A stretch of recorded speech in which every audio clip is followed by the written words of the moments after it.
and Charlie. What? Yeah, that's right. We're here today. Yes, we are. Oh, I forgot to turn my phone on silence. Y'all, forgive me. Okay. But it's Friday. You know, this isn't Jason, guys. Not Jason, not today.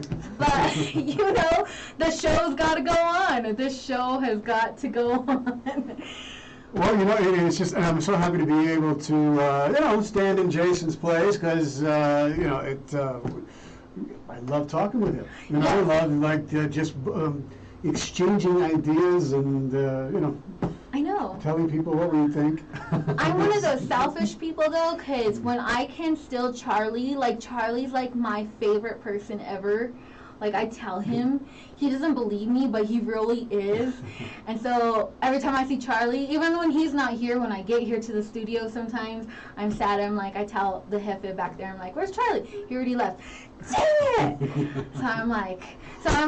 I got to steal him today on my show. And he just got done. You just got done with your show earlier today. He's been doing a phenomenal series on the council.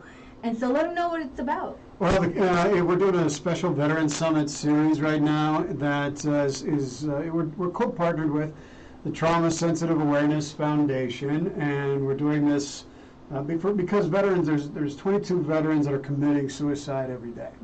All right? And the number has vacillated a little bit, but it's still between 17 and 22 veterans a day. Yeah. And so there's more people that have actually committed suicide after the wars than the number of people that have died in the war. So we've got a problem, and so we're trying to address it in a way that would allow people to understand that there's resources out there, that there's people who care, that there are other ways to be able to take care of those emotional problems, that it's okay to talk about them, to understand what's really going on. So that's what the series is about, to help veterans and talking, giving them hope and inspiration. And we've got 10 amazing people that we've booked for the series right now, and so it's on every Friday. Yeah, and it's been so good. Like, I've been sneak watching it. You've been sneak watching it, yeah. But I've been going back and rewatching it as well. Let's not put that out there. I did not sneak watch anything. It's really been an honor to do it, and it seems like it all kind of fell into place. It's one of those things when you're putting an idea together. Not every idea that you have germinates. It's not like you had, like this today. You had somebody who wanted to come onto the show, and it didn't happen. Yeah. And this is one of those projects where everything seemed to fall into place. Like it was really meant to happen. The right people showed up. We've got the last few shows we hear incredible guests, top of the line, best in the world kind of stuff. Yeah, and there's some really good information if you guys haven't checked it out. And by the way, just for those of you that are tuning in who are new to Ignite with Melissa, this is Charlie, and he has his own show every other Friday called The Council. And right now, you're going through this whole series, which is, you have to go back and check it out because it's phenomenal, and there's so much great information in there.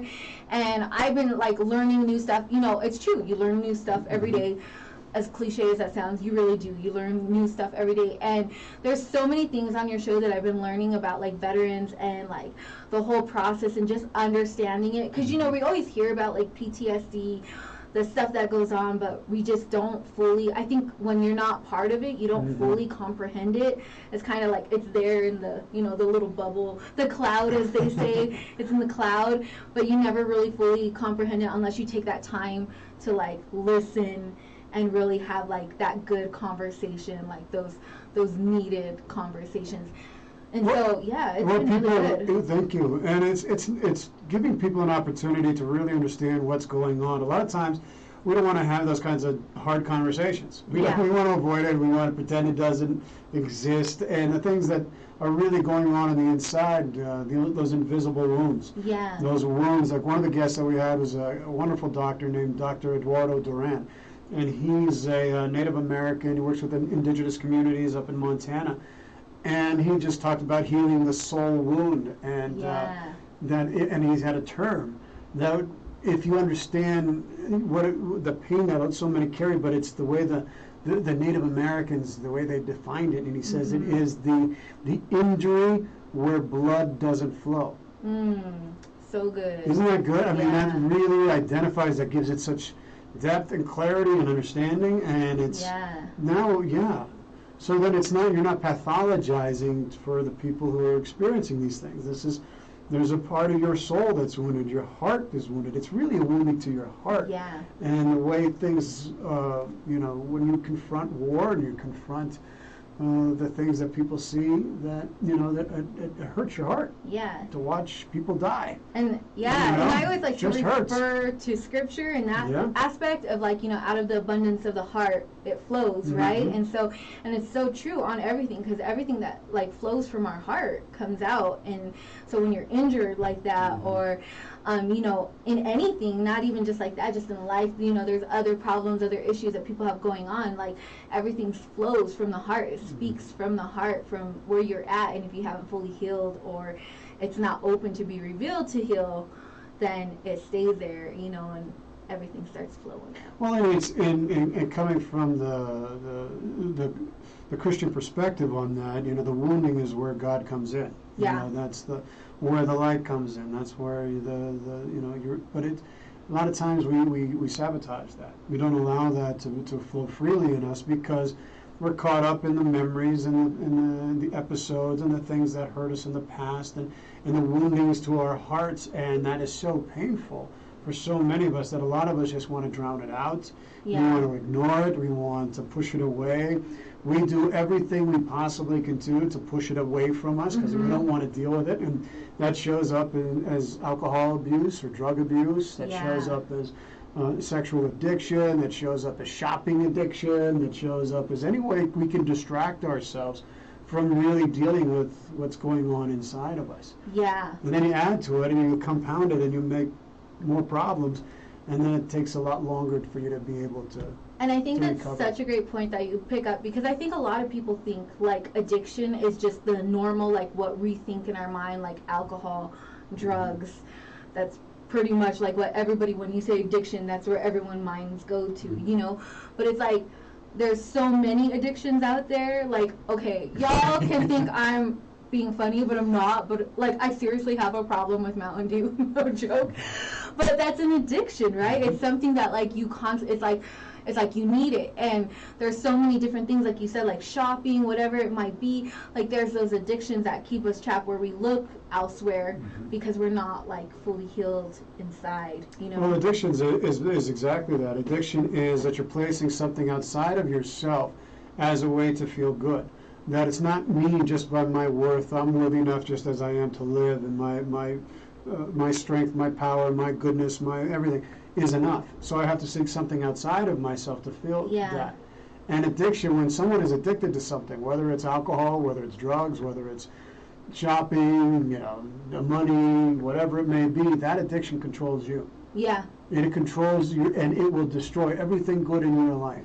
Because every time something starts to go bad, you immediately thinking about, I got to have that drink, or I got to go shopping, or I got to go to the bar, whatever it may be. Yeah. That's what you start relying on, and then all of a sudden you create a dependence upon that. That is the only way you can feel good. I certainly, when I was an addict for alcohol and drugs, that was one of the things that I struggled with. I mean, I was always looking for that as the way to feel good.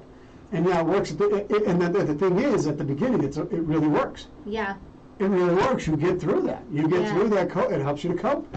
And that's why it's so powerful. Is because it grabs you. It gets you right at the beginning, and then it doesn't let go. Yeah. And then it starts not to work anymore because you're not dealing with the real issues, which is and the pain in here. And I think one of the hardest thing with addictions, and I can speak I had my own addiction, that I had, and it was you don't want to talk about it because, one, you have all the shame, what are people going to think, what are people going to say? Two, do you want to be vulnerable? Do you want to be able to open up about it and talk about it? Because I think, especially in the age that we're in now, it's hard to find those people that you can trust, one. And two, also, it's hard to find people that you can even open up to, because I think everybody's a me type of thing.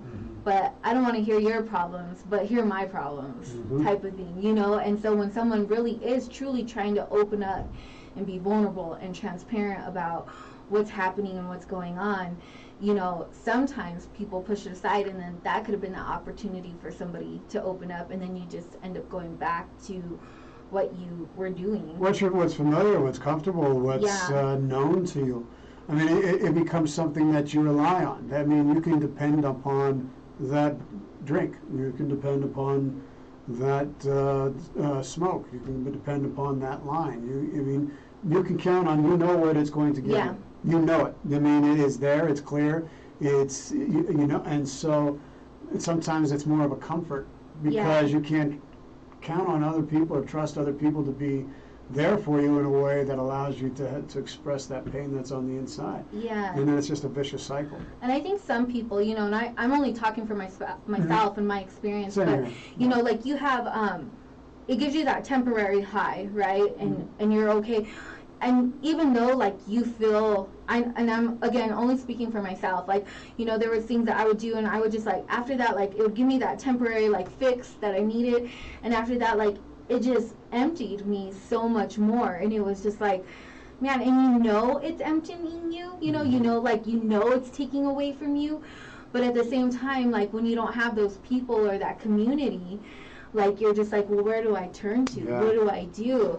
And who can I really speak to? And you know, yes, as a believer, yes, I know you speak to God, you pray to God, but as I always talk on this show, community is huge. Having that community of people that will embrace you no matter you're good, you're bad, the community of people who are going to lift you up and push you and move you forward, and like, nope, no, Charlie, we ain't going back there, you ain't that person no more, let's keep moving, let's keep going on, whether we have to go out on a jog or whatever, you know, like, those people who are going to keep pushing you. And it's finding that community that's going to help you, because I know, like, with me, for the longest time, like, first you have to deal with it, I believe, with yourself. Like, you know, I know for me, it was like, you have to bring all of you to the table. Like, it can't be just the Melissa right now that feels good right here, and I'm perfect in my media spot as a photographer. I got to bring the Melissa that was broken here as a young girl. I got to bring the Melissa that was broken in high school, that used to get jumped and all this stuff. I got to bring the Melissa who was used by guys and, you know, in those broken relationships. Like, you got to bring all of you. It's not just one part of you. Like, you got to bring all of that and all of you together to come and say, like, all right, I'm ready to bring all of me for change. Well, and that's one of the hard things to do, is to be able to take those broken parts, because a lot of times we don't want to go back there. We don't want to deal with it. We just don't. We want to forget it. We want to push it away, and we're fragmented and we're locked. And what happens with trauma? Trauma is pre-verbal. So it's before you even have words to speak it. It happens. It bypasses your language centers in your brain, so that it goes straight into your animal brain and your reptilian brain, that primal consciousness. And so, because it's a moment of terror, it's a moment of fright, it's a moment of helplessness, it's a moment of fear, and of danger, and you're paralyzed, you couldn't move, you were caught in a moment that you couldn't escape, you were violated, whatever violence was happening. And then all of a sudden your body, your mind gets stuck in that moment. And you can't break free from it. And then things start to show up in your life. You're not as happy, you're a little bit more hypertense, you don't sleep as well, you're drinking more, you're short-tempered, you're fighting, you're arguing with people, you're not sleeping well at night, you're having nightmares, and so your brain is now, it's affected your central nervous system, and it's also affected the way your brain processes things. So trying to bring those fragments back together is so critical, because you need to be whole. And you got to forgive yourself. You got to forgive others, and that's a whole nother topic. How to get to that place, because we can talk all we want about forgiveness. That's a mental thing, but it's a long journey from your head to your heart to get to the place where you actually really mean it. And a lot of times people can't make that journey. And so, you know, but all those parts are part of who you are. They're the tapestry of your life. And there's gifts to be found in those wounds. There's gifts to be found in those experiences. Yeah. And as traumatic as they are, and some people have experienced, I mean, I can't tell you how many times, horrible tragedies, traumas. I mean, just, and to see the resiliency of people and to help them just to be able to work through that. Yeah. And to help them to face that is one of the blessings that I have in the work that I do, is to be able to help people to shine a light in those dark places. Yeah, yeah, and it's so good, like you said, even just being able to go back and talk about it. And who was it? The prophet, I call Andy Mineo. He's a rapper. He's really a rapper. I don't think I've read Andy Mineo. Yeah, so his name's Andy Mineo, but I like in one of his words, in one of his songs, and he says, and I'm trying to think of on my head. It's always when you get put on the spot that you're like, oh wait, what is it? And then once the show's over, you're like, oh, I know it. I remember who that was. But he says in the song, and forgive me if I word it wrong, but he says only when you start, what did he say? Only when you start being honest is when you feel free. You only start being free when you're being honest.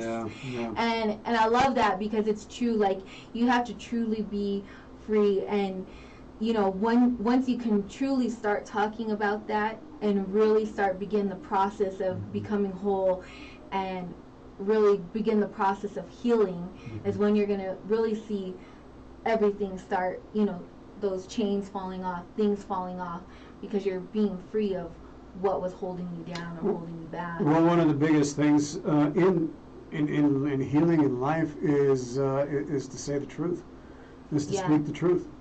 And sometimes that can be very difficult for people, because they think, well, if I speak the truth about these things, people are going to reject me. They're going to, find me so repulsive that they don't want to be around me anymore if they know this secret that I have, or if someone has experienced any kind of severe abuse or anything like that. A lot of times they're scared that the shame that they carry won't allow them to be able to speak up, because it's like, how did I allow this to happen to me? Yeah. But it is the secrets that we keep that make us sick, and they can lead into all kinds of problems. Not only are you trapped in that moment, you're wounded in that moment, but the body keeps the score. It remembers it. It holds you locked up into that. It will lead to illness. It will lead to problems later on in your life. And it prevents you from having really authentic relationships with people, good people in your life, because you're so afraid to be able to have those kinds of interactions because of what happened in your past. Yeah, and it brings that fear, you know, and fear grabs a hold on everybody, you know, and so having those secrets, you know, that fear grabs a hold on you, and you're just so fearful, like you said, on like, oh, what are they going to say? What are they going to think? What are they going to do? You know, and then you're not only hiding that secret, you're like living a double life, because you're trying to hold this secret and hold an image, like a facade, in front of people that, like, the people, you know, and I think a lot of us find this out later in life. You know, I wish the me now could tell the younger me, you know, the stuff. But you know, we're so worried about like what people think and how they're gonna react. But it's like those people, and even as cliche as it sounds, those people who are truly gonna be there for you, those people who are truly like gonna embrace you, are, you know, they're going to be there, and you'll know that, and it will start weeding out the process, so you'll save yourself time, you know. And also be careful, you don't want to just go tell everybody. You know, choose the people who you tell your stories to. Not everybody has earned the right to hear your story. I mean, we're here in a different format, so our part of the thing is to be able to share our vulnerabilities, to give people permission to be able to say that this makes you stronger by sharing these things in meaningful ways that make a difference in the world. You don't have to have a radio show to do it. You can just do it in your communities. You can do it with your friends. You can do it in your churches. You can do it in your wherever. And you can make a difference. And so, but teaching people how to do those things. But it is when we're so bottled up and so afraid to be able to share it that we end up putting on that facade. We put on that false face. We know we're living a facade. Yeah. We know it's called self-betrayal. We are betrayed, but we know we're living a lie. And that's one of the worst things to do, is to live a lie. And sometimes people can do that a long time. And then all of a sudden, it eats away at their marriages, it eats away at their families, it eats away at their work, it eats away at all these things, and it's because they're not being honest with themselves. Yeah. And that's why, I truth is health serum. And sometimes it takes a while to learn how to be able to do that. Yeah. And if, going back to talking about addicts are notorious liars. Yeah. If you're an addict, you're a compulsive liar, because you're constantly having to hide the truth of what you're doing.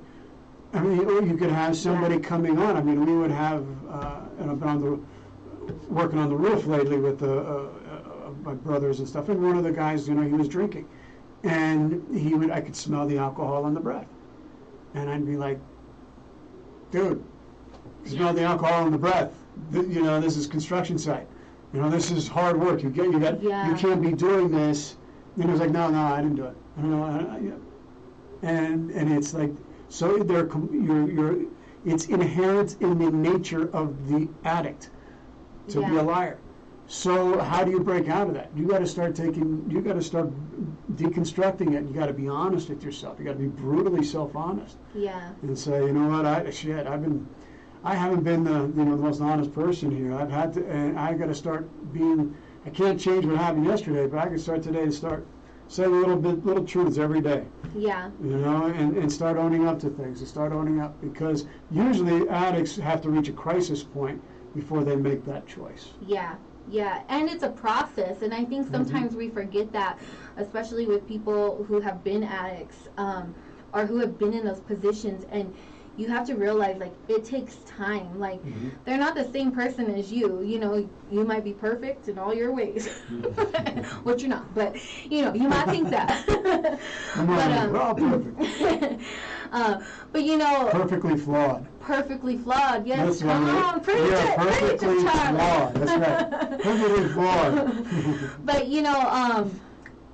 when we get there, we think, because we don't have those same issues, like, we don't understand or comprehend what they're going through, and we think, like, well, why can't they just do it? And one of the things I could go to is, like, not necessarily being an addict, but being in an abusive relationship. People always be like, why don't you just leave? Like, why don't you just get up and leave? But people, like, if you've never been there, you don't understand, like, it's a process. Like, there was a time, where it was like, I loved him so much that, like, I didn't want to believe, like, he was that type of person. And then you get to that process of, okay, I know he doesn't love me. I need to get out of this. But how do I get out of this? Because for me, and I can't speak for everybody, but then with me, I have well, at the time it was just my one son involved, and it's like, okay, like, he had threatened his life, and you think about your child. You're not thinking about you. Like, I don't care if he comes after me, but nothing's going to happen to my kid. So then you stay in it to protect your kid. And then my situation was more unique, because it was like, as many times it was turned in or stuff like that, like, the cops never did nothing to him. And even one of the cops that showed up at the scene one time, like, my eye was all bruised, like, bleeding, like, he had slammed my head into the middle of the road. Like, this was on South Public Road. And, like, people had called, no one ever stepped in, and, bleeding from the face, like, had to go to the hospital, everything like that. Told me if I told the cops that he did it, like, he would come after my son. So you're like, at that point where you're like, okay, like, I'm here dealing with all of this, but I'm still going to protect my kid, And then later down the road, when I finally was able to get out of that relationship and move forward and, be gone with all that and start my healing process outside of all I knew, because, again, like, he had kept me away from family, friends. It was just him and me. That was our world. Like, if I was anywhere else, like, it was that's a whole other story. But, it takes that time for a process, and then you have to go into that healing. But people don't understand like all the little steps you have to take. So then there's those insecurities, of even till this day, like even with you or whoever I'm with, like I'll be like, oh hey, is it okay if I call my mom? These guys are like, why are you asking me? Like, right. But it's those habits and people don't understand when you're in those positions, and that it takes a process. So finding those people who are going to help you in that process to move forward and heal is key as well, and I probably totally got off topic there, but No, and I my goodness, I had no idea that you experienced that kind of abuse. Oh yeah, it was really bad. Wow. Yeah, and there was at a time, and this is how you've come so far, and you've been healed, because there was a time like that I would just sit there and cry like every time I talked about it. But now it's like, I talk about it and I let people know, and that was a part of me, and I learned from it. And did I want to go through it? Obviously not. No, and that was one of those fragmented moments in your life that you're talking about, that broken part. And that sometimes you don't want to deal with. You don't want to face it. You want to just push that away or push it. But you become stronger because of it. Yeah. And we don't often get to choose the things that happen to us. Mm-hmm. Sometimes we end up in abusive relationships. Yeah. Men and women. I mean, sometimes it happens. And it can be extraordinary, and it's not like you planned it. It's not like, oh my gosh, I can't wait to be abused by this person. You fell in love with the person. Mm-hmm. You are attracted, you're bonded to each other. There's a chemistry that you have. You like the way you feel around this person. It starts off sincere and genuine, and then all of a sudden things get toxic. The masks start to come off, the behaviors start to show up, and it's not like you plan it. And so all of a sudden then you get broken and shattered in those moments. Yeah. And it's how do we get through that after that? How do we rebuild? And it is a process of extracting yourself from that toxic environment, and however you have to do it in the safest way possible. I think safety is absolutely critical, especially if you're dealing with a situation where you're having an abusive partner, male, can be much more physical, it can be that. You got to be very safe. You got to be, considerate about little ones and those things. Yeah. And then you get into a place and having that community around you, because if you don't have community, that social structure, it's really hard to heal. Yeah. It's really hard to heal by yourself, because you go into isolation, which is alienation. Mm-hmm. You're just left with your thoughts. You don't have any way to be able to get other people's support to lean on. So we got to lean on people. Yeah. And then you start to build yourself back up again once you have that. Yeah. And I can see the strength that you have now. One thing I would say too is, just from personal experience, is that, like there was those people that I thought I could trust that were like my best friends at the time, and like I had gone to them, and like I went to them with, I'm like bleeding from the mouth, everything, and like, hey, so-and-so like did this to me. And the response that came out of their mouth was, well, what'd you do to piss him off? And so then it had me close up, and then talking about, makes you feel ashamed, and then I was like, oh, okay, well, what did I do? Like, and then you think like, oh, maybe I am the problem, like maybe I did do something wrong, and even talking about like that particular incident that had happened on the road, and where like I was getting hit and beat, like my head banged into the floor, like on the pavement, even going to that, like those people that you trust, like we trust law enforcement, and this is not to bash law enforcement at all, this is not a political thing, but just to go for this particular story, like that cop had let him go, and years down the road when I started my process of healing, he actually got fired because he was domestically abusing his wife. And he was doing it for years, and she had gotten out of it, but it was that same cop that showed up on the scene that day and let him go. And in your head it registers because he was doing the exact same thing. And so that's why I said it's not everybody, because I have family who's law enforcement, like I have family that serve, everything. So this is not a political thing, so don't take it and run with that in a whole different way. Please don't do that with everything that's going on right now. I'm just saying that sometimes, to bring it to my point, that sometimes even the people we trust will still break that process of you healing, but don't let it stop the process of you healing. Like, continue moving forward. Don't let it take you back, because if I were to have let that take me back and been like, oh, like my friend I felt at the time betrayed me, or I thought, okay, well, what was I really doing? Or here's this cop who's supposed to protect me, and just let him go, and now I'm scared even more because I know when I get home I'm going to get beat even more.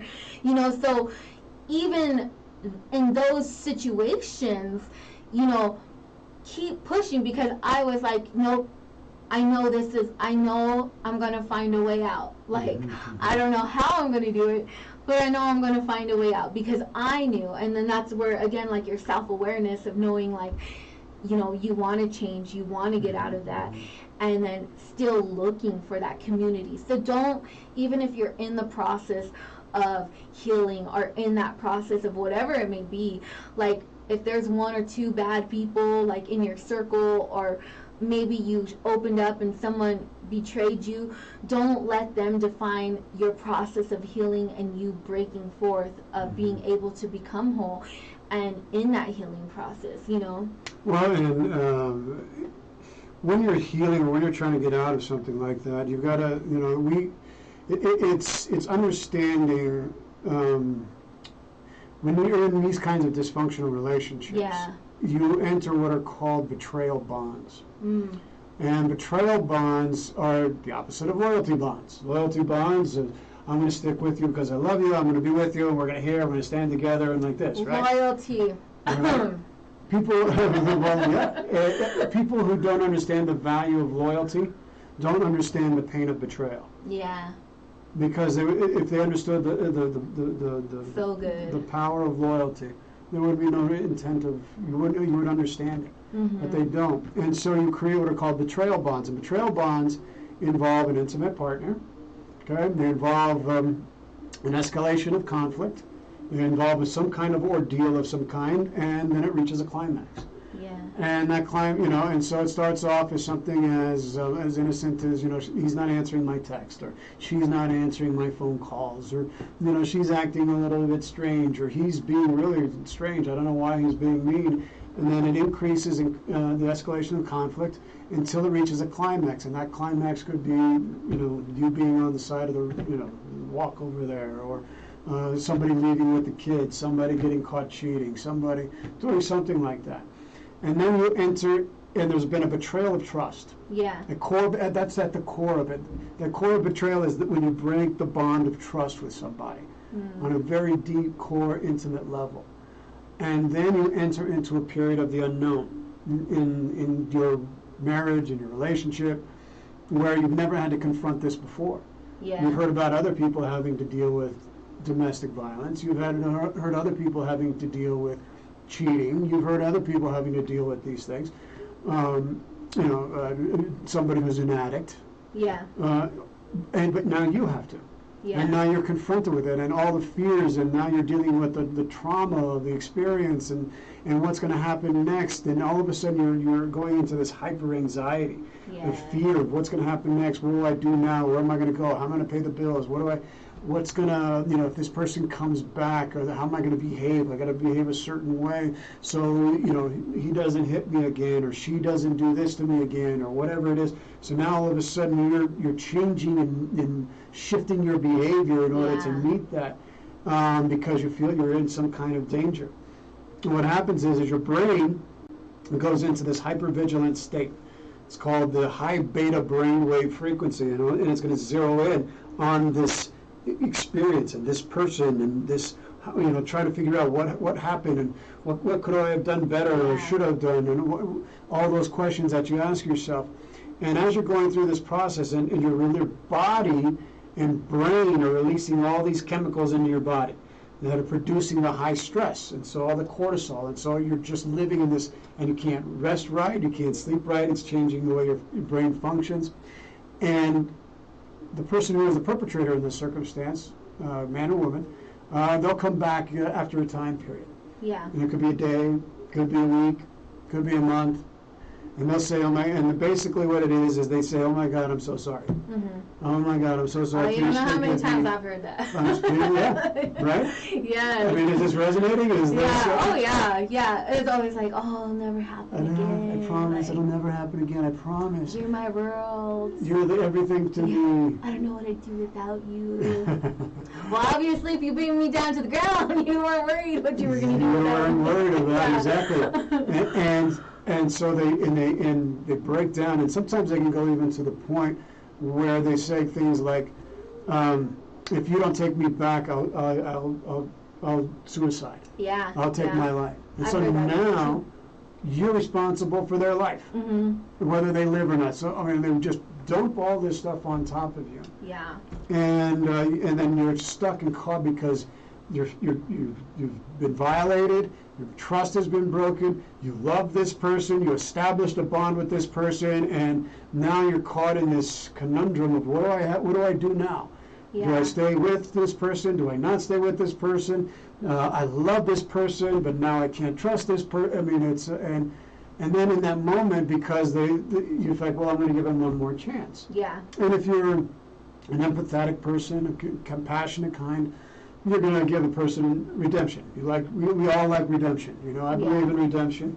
I believe people deserve second chances, sometimes third chances, maybe not fourth. Sometimes 25, just to make sure, you know. But after that, it becomes you enabling bad behavior. Yeah. After a while, you got to say, why am I allowing this? Because I'm teaching other people how to treat me by what I tolerate.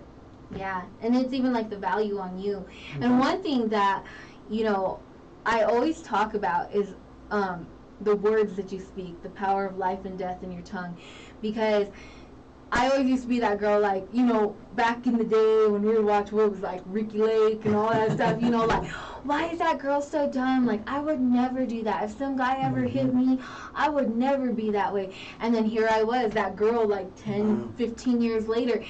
And I don't think we realize how much power there is with what we speak and we put out there. And so, you know, and to all that to say is like, you know, you have to start speaking good to yourself and uplifting yourself too, and like don't go back into that, you know, like, no, I am valued, I am worth something, I am, you know, more than whatever, you know, start speaking those things, because you know, you don't want to speak those bad, negative things that, you know, might come back around, and they do, and I can say that from experience. I mean, like, when I was younger, like 9, 10 years old, you know, I remember, like, like, watching those, like, talk show hosts, like, those girls are so dumb, like, why would they not just leave? Like, why would they not just get out of that? Like, I would never be that stupid. It's like in the horror movies, you know, it's like, oh, why would you go into that room? Yeah, like, you know, they're going to die, like, But when you're caught in the middle of it, it's because the power, the chemicals that are released in these dysfunctional dynamics are so intense. They're so intense, and the body actually becomes addicted to it. We become addicted to the chemical release of what's happening, even in the drama of it. Yeah. Whenever you're in drama, by the way, there's deceit. There's always deceit. If you're in drama, what do they say? Misery loves company. Anytime you have drama, there's deceit. And so it might be you, it might be your partner, but I guarantee you there's deceit. And so, but there's a lot of chemicals that are released, and then let's say you reconcile. When you reconcile, the payoff is so intense. The reconciliation is so intense. The love that you feel, the emotion, the release. There's this, like, oh my gosh, and you feel closer to this person, more connected to this person. You share things that you didn't share before. It's like you got over something. Yeah. And so it's those chemicals that are released in that moment that is the reason why we get into those kinds of dysfunctional systems anyway. Yeah. Is because of the payoff. Yeah. And then you go through a period of calm, like everything is okay. And then it gets to be too calm, so we got to start creating chaos again. And then it goes back to the thing. You know it when it goes back to the way it was. Yeah. You know the instant it happens, you can tell in that partner, and you can see it, and you just know. You're like, oh my God, here we go again. Yep.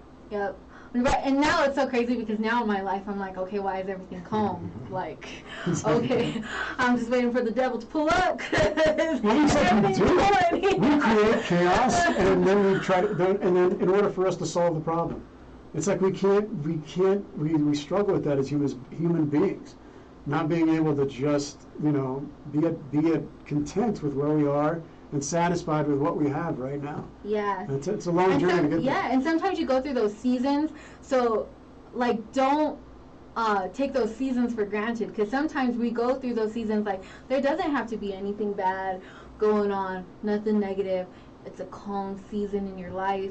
Embrace it. Like, embrace it, really do, because I think sometimes we think, like we said, like, oh, like I need to go back to, like, why isn't something happening? Like, you're expecting that, but sometimes, like, I know, like, and I could just speak for me, but like I know, like, God gives me those seasons of like, okay, everything's just calm right now, because I just want you to be at this peace for when you're going through your process, learning, growing.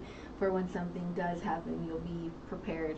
Not that we ever want to be prepared for something bad, but our life experiences will help us get there. But when you're in those calm seasons, embrace them. Embrace them, and we've become very conditioned in our minds to constantly be on the go, constantly having to be moving, constantly having problems to solve, constantly having to keep, and so we don't allow ourselves to relax, to calm. And it seems counter to our nature when it's not. Going is actually not in our best interest. We need to have a balance in life. We need to engage that parasympathetic nervous system that allows us to relax, to rejuvenate ourselves, to replenish our body, to replenish all of our cells, to all that stuff begins. But we have to be able to relax and to embrace those times where we're not being bombarded by chaos. Yes. Which is really hard right now. I know. I mean, my gosh, there are so many crazy things that are happening right now. It's like, how can we find peace? But being relaxed, how is whitewater rafting? Oh my gosh. Because let me tell you, he's talking about going through the storms. He went through some waves, through some raft. What are they called? No, it was whitewater rafting. Whitewater rafting. We went down whitewater rafting. It was my 47th birthday. A couple weeks ago. Come on, look with his fine self. Come on, girls, right here. 47, looking fine as wine. We get older, we get better with age. Yes, we do. We do, we get better with age. Come on, King. And then so anyway, we went as a family to go whitewater rafting. That's what I wanted to do. It was like a family trip out there, and so my sister and my brother and his wife and his son and my other brother and my nephew, and even my mom went down. She didn't go on the rapids. Next time, Mom. Yeah, she's terrified. She's terrified of the water. But anyway, we went down there. We went to down by the Royal Gorge, and none of us had gone. Last time I went whitewater rafting was, I think I was in high school. Oh. Okay. So it was a long time ago. But I remember how much fun it was. And I wanted to do so. I always like to do something unique, out of the normal thing for my birthday.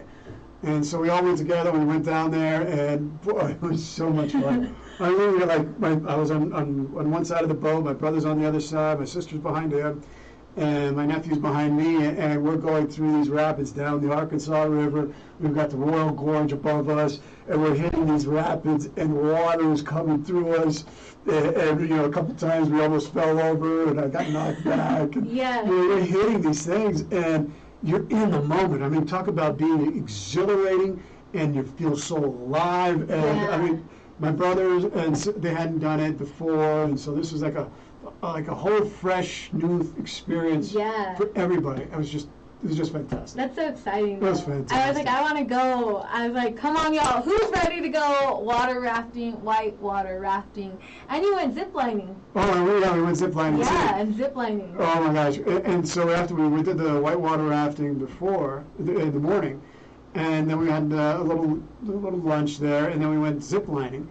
And so we went on the whole family did it, and it was so much fun to watch my little nephew go down. He's like 10 years old, and he's older than He's like, he's just so thrilled that we're all doing it together.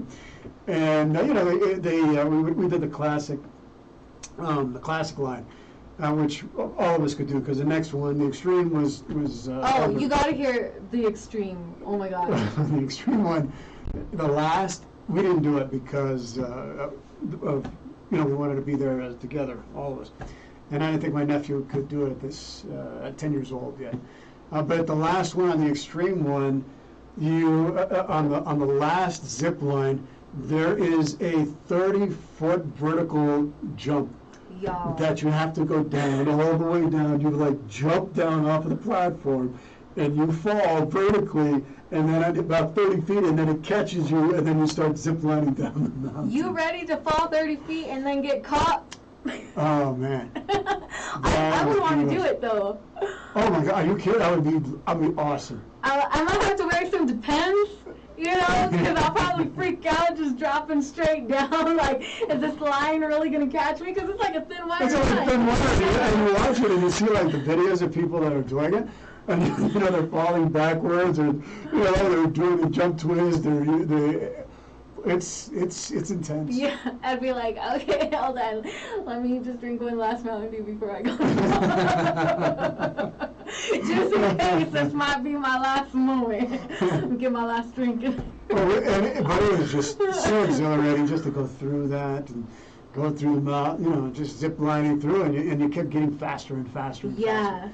It was so good. That's so exciting. And it just goes to show, guys, like, even in this time, like, there's so much that you can do. Like, spend that time with your family. Like, as some of you might know, some of you might not, but, like, I recently lost my brother. And, just to even be able to have, like, those one more moments and, like, be able to do something. So it's like, now in this time, even though we feel like we're so...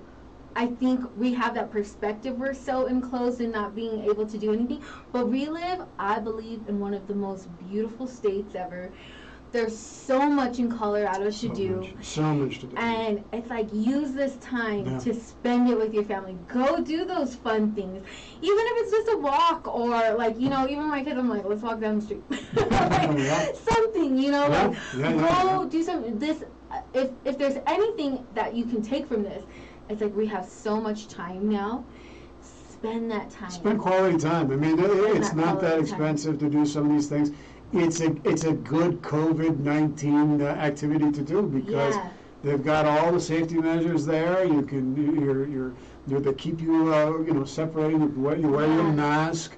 Getting on the bus to the where you drop off the raft. And everybody's doing the protocol, and then you're on the raft, and then it's you guys, and and you take the mask off there, and you're with the people, and so it's fantastic. So that and it's a way we've got, being out in nature is so helpful. It's so healing. It's so good for our bodies, our mind, our soul, everything. And this is a great time to be doing things with people. In this state, and with people you love. I mean, and getting so connected, and even with your friends that you haven't seen for a long time. I mean, like, there was a couple girlfriends of us, and we just went and hiked, like, we didn't know where we were going. The place we wanted to go, we couldn't get in, so we just kind of just drove around different parts of the state, and just, here, let's go hike here, let's look up here, and just so, and then the thing is that, like, you're creating those moments because you're talking. You're actually having communication, not looking at, like what my son says, your cellular device. Right. And so, you're spending that quality time and really reconnecting, and I think that's one of the things, like, even in this time, you need to reconnect. And I think we think connecting is like, oh, I'll send you a text, I'll hit you up through Facebook, but, like, getting with your family or getting with your friends and actually connecting in these times, like, sit down, talk, even if it's just like dinner. You don't even have to go somewhere. Like, hey, let's just sit down and eat together today. Because how many times, I know, like, even us as a family, like, we're horrible at, like, sitting at the table together and eating together. So how about just even sitting at the table and being like, okay, you know, like, let's eat together. How was your day?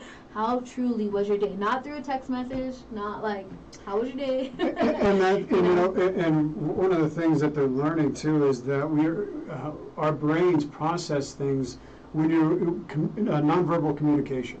That is actually happening when you're with people that you pick up on clues, feelings, sensations. Your emotional system is alerted, your intuitive system, and you'll be able to perceive things that you don't get to perceive through our phones. Yeah. You can't get that. You can't register it because you're not close to the person in order to pick up on those signals. 70% of our communication is nonverbal, which is huge, and a lot of people don't realize that. You know, being able to speak and do that, that's like the last part. Yeah. You know, most of it is all these clues that we're picking up and that your brain is doing automatically. You don't even have to, but it's all happening in the moment while you're, and that's why you can sense why somebody's not in a good mood. Yeah. You can see that, or if they're in a good, happy mood, you can sense that, or if they're contemplative, or if they're, whatever, but you can sense that. Mm-hmm. Where do you get that from? How do you know that? Before you even speak with them. Yeah. You can already sense that. Well, you can't sense that on a phone. Yeah. You can't sense that on one of the on a Zoom call. As much as we're meeting it, right? You can't. So have those conversations. Go do those things. Be around with people. It's so important. Yeah, I know. I was like, I have my small groups on Mondays. And, you know, since COVID happened, like, we've been doing Zoom. Mm-hmm. And I was just talking to somebody about that the other day because our small groups are coming up again for fall season.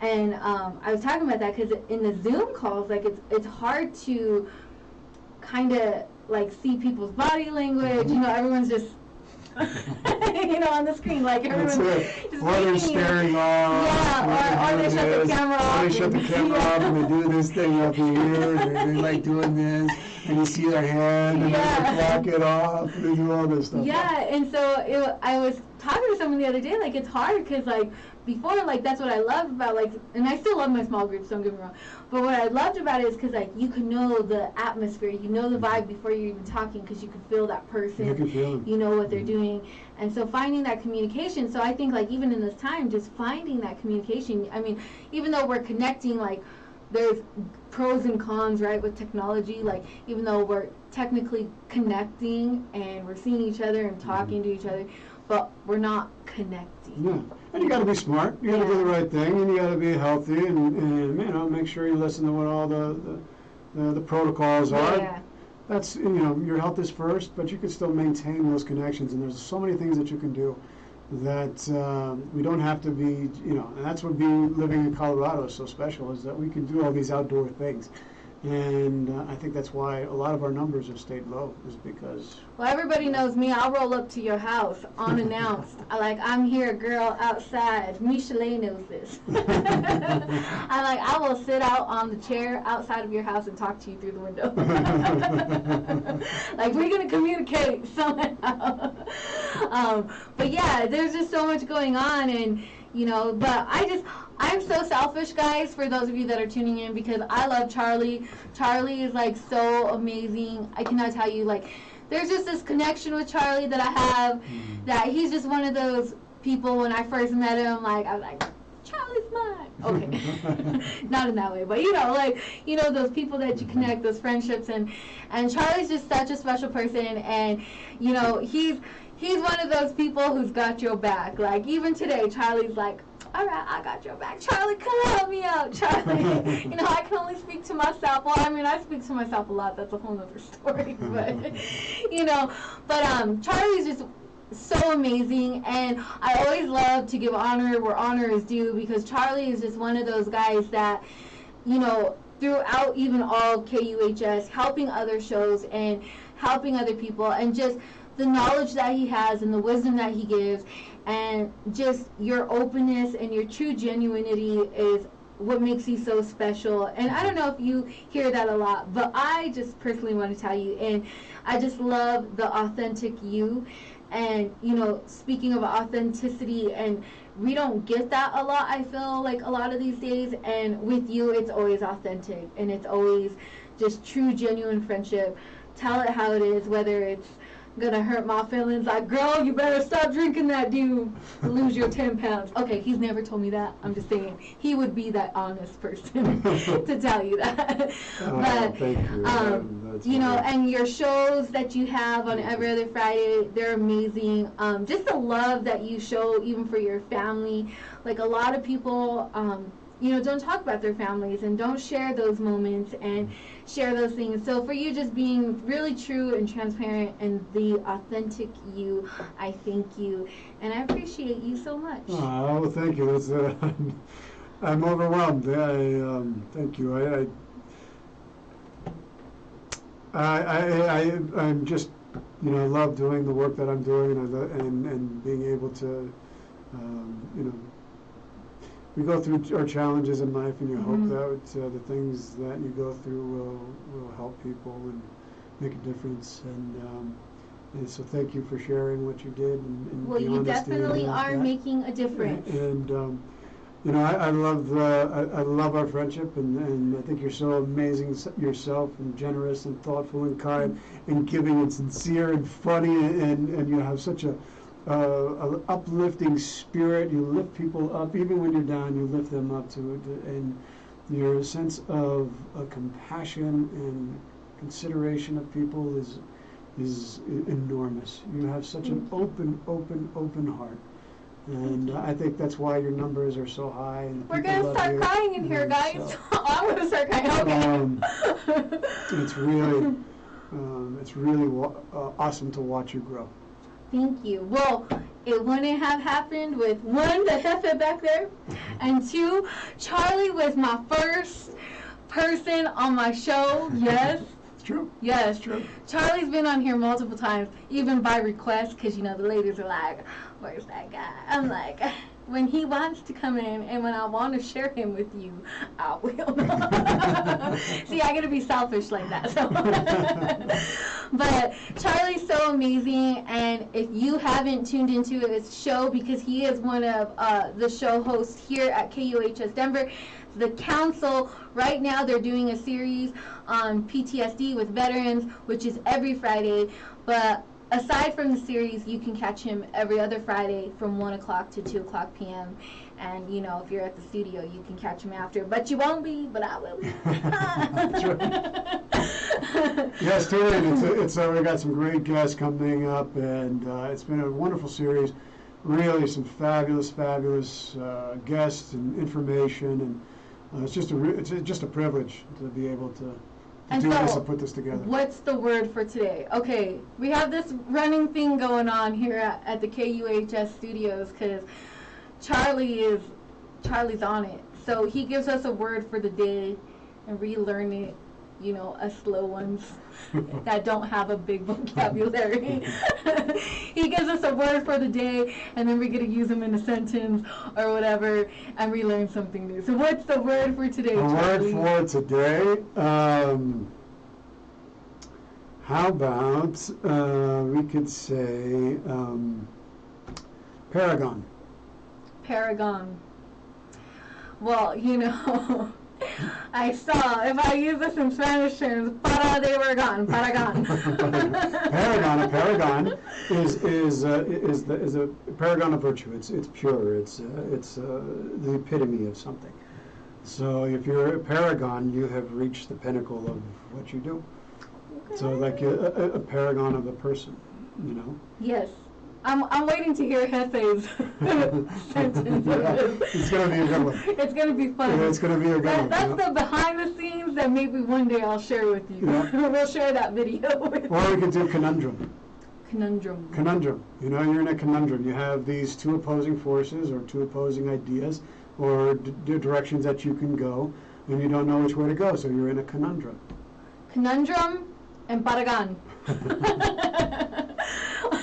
Well, I had this aunt, okay, real quick before we go, right? So, you know, she speaks Spanish, right? So not a whole lot of English.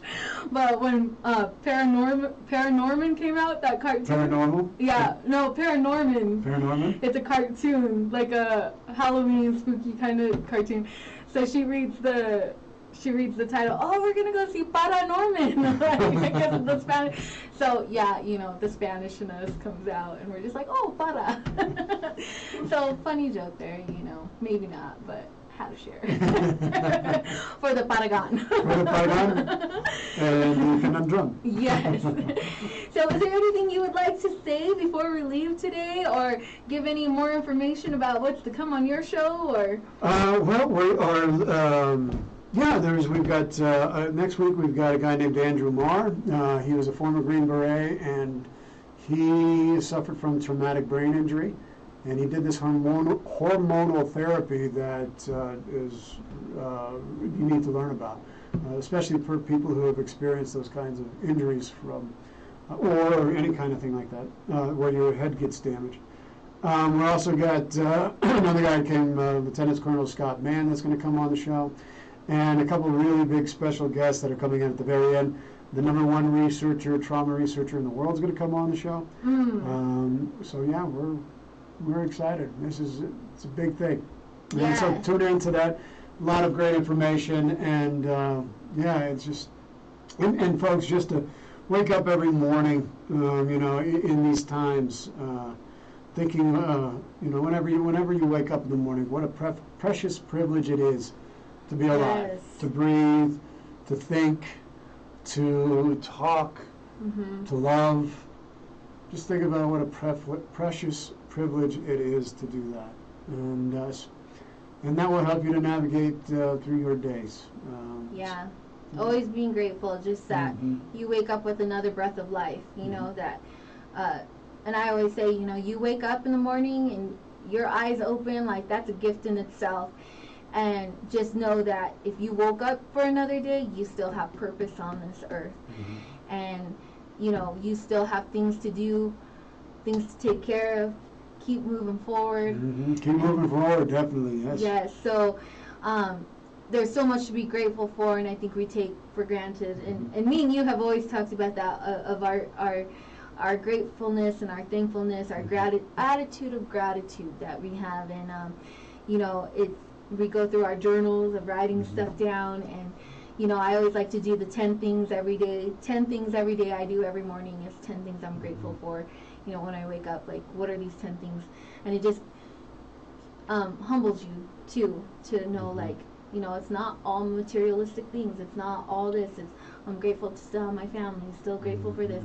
Grateful for my job, you know, grateful that I'm still getting, you know, there's a lot of people out of work, you know, grateful that there's so many things to be grateful for. And I think sometimes we look at the materialistic things instead of the little things that are right in front of us. We do.